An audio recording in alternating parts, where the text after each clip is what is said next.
Well, as I understand it, the university was originally set up by people that wanted to make sure that the people of Auckland, no matter what their background, had the chance to get a university education. And so it's interesting. I mean, our university was set up by people who were in many ways reacting against the very class-ridden university system in Britain.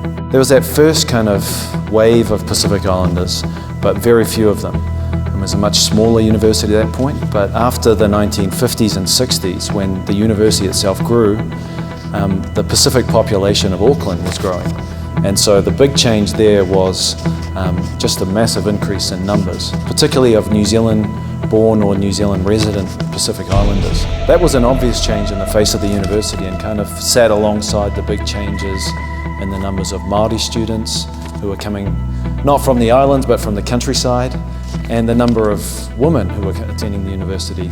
And so as the field of qualifications broadened, so you needed more qualifications, university level qualifications to get jobs, the numbers of people and the kinds of people coming to university changed. And that was post-World War II. One quite interesting phenomenon in the 1970s and 80s was mature women students coming to the university. And that was because, I think, of the feminist movement at the time and women becoming aware that they had missed out on first chance university education.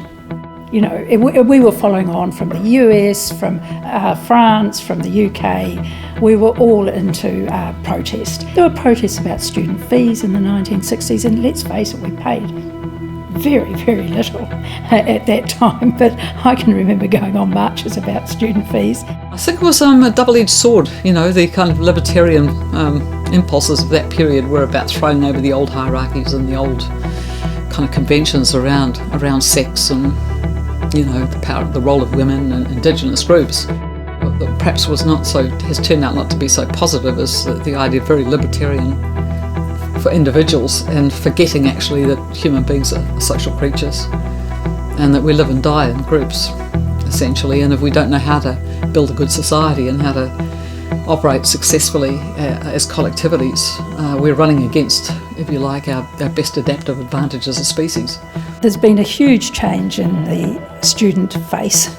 You know, the students who come to the university. There were a few Māori students here in the 1890s, but very, very few. The great ethnic diversity has really come very, very recently. Pacific students from, say, the 1960s. Asian students were here in the 1960s and 70s, nearly all Colombo Plan students. There's a great diversity amongst the Asian student population. People who are third, fourth, fifth generation Kiwis, people who have come here on scholarships, permanent residents and international students. University of Auckland has done a great job at trying to improve its performance so that it both models who it's serving and creates a future. It's not quite what it should be, and I think the university knows this. But in some ways, the face of the university should be looking forward, so it has to look to how things will be in a generation. And I think, you know, that's a job the university takes seriously and is always working towards. Places like Harvard, for example, they've had very great leaders of those universities who've basically said, well, we want to get the people that have the greatest capacity to offer something new to the world of knowledge and learning and to the wider world. And we'll have a much better chance of developing a community that's about that if we don't just have people that are coming from comfortable little enclaves in the wider society where they're wrapped up in privilege and they have a sense of entitlement and they don't necessarily have to struggle that much. I mean, when you get people from very different backgrounds and put them together in an environment that's about discovery and about trying to understand the patterns of the world, which is what we all do in a university, you get different ways of knowing, engaging in ways that can be extremely productive and very creative. And I think a great university will understand that and always pursue it.